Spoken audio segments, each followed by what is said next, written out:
Vous écoutez Samedi de lire avec l'auteur invité d'Amélie Boivin-Enfield. Je suis toujours accompagnée de l'auteur Véronique Marquet et là on est rendu au moment de l'émission où l'auteur vous présente son coup de cœur littéraire. Et ton coup de cœur littéraire, c'est un livre de Virginia Woolf, Mrs. Dalloway. Dalloway.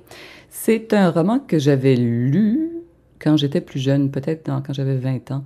J'avais trouvé ça plate, j'avais trouvé ça pas bon. Puis c'est un grand classique de la littérature britannique. Alors je me suis dit, les Anglais, ils connaissent pas ça, la littérature, c'est pas bon, c'est pas... En tout cas, bref, j'avais vraiment mis ça de côté. Puis tout récemment, je me suis dit, pourquoi pas? Je veux dire, Virginia Woolf, les Anglais, ils la mentionnent tellement souvent. C'est une grande auteure. Ben oui!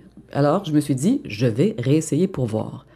Et j'ai été complètement soufflée. Parce qu'à 20 ans, je lisais pour l'histoire. Puis c'est vrai que l'histoire, c'est dur à suivre, ça se promène, c'est pas très clair. Alors que maintenant, je lis pour le style. Pratiquement que pour le style. Et l'histoire, je m'en fous à la limite. À ce point-là? Oui, ça pas...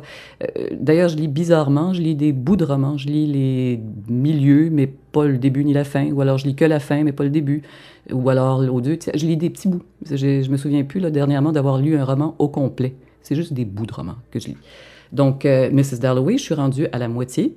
Puis je le finirai probablement pas parce que celui-là, pour une raison particulière, je veux pas parce que je l'aime tellement.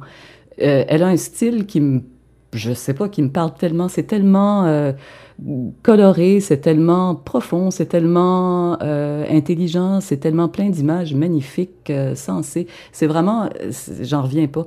À un moment donné, je suis restée prise sur un paragraphe que j'ai relu peut-être pendant 2 semaines. Et c'est tout ce que je disais d'elle, c'était ce paragraphe. Puis à chaque fois, je me disais, ça se peut pas que ça soit beau de même. Ça se peut pas. Ça se peut pas, des images comme ça, puis que t'as l'impression de comprendre la vie quand tu vois ce paragraphe-là. Parce que l'histoire, finalement, c'est l'histoire d'une femme, Mrs. Dalloway, dans les années, 1920, quelque chose comme ça, en tout cas, en Angleterre, qui doit donner une fête le soir. C'est ça, l'histoire. Fait que du point de vue de l'histoire, c'est pas formidable, il se passe pas grand-chose, mais tout est en personnage, en intériorité. Ce qui se passe, qu'elle a pensé, son passé, l'avenir, le futur, les gens, l'humanité. C'est très... je sais pas, ça va vraiment, vraiment, vraiment me chercher. Et j'ai essayé j'ai commencé le milieu d'un autre livre de Virginia Woolf, Le Phare, et c'est encore la même chose. L'histoire, j'ai l'impression, de ce que j'ai compris, c'est une dame qui prépare avec ses enfants une visite à un phare. Et c'est tout. Mais c'est la même chose, le style. Tu lis un paragraphe, tu restes collé dessus. Je veux pas lire la suite. Je veux pas savoir ce qu'il dit. Non, c'est pas nécessaire.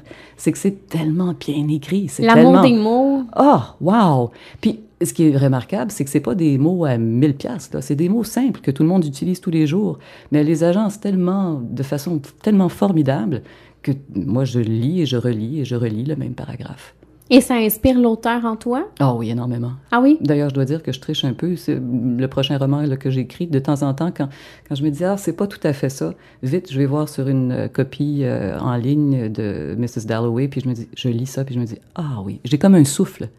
Je sais pas. C'est une inspiration, vraiment? C'est vraiment un coup de cœur. Virginia Woolf, vraiment, vraiment quelque chose, oui.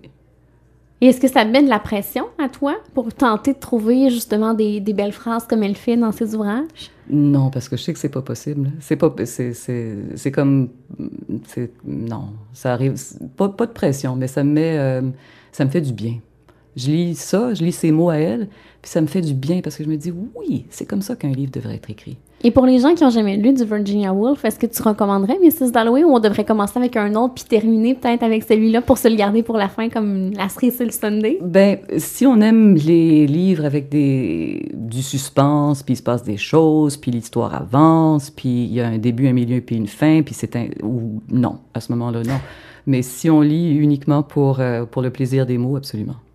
Merci beaucoup, Véronique Marie, de cette belle suggestion. Alors, Mrs. Dalloway de Virginia Woolf, si tu me permets, on s'arrête et dans les prochains instants, c'est moi qui vais te présenter des ouvrages que j'ai lus cette semaine. D'accord.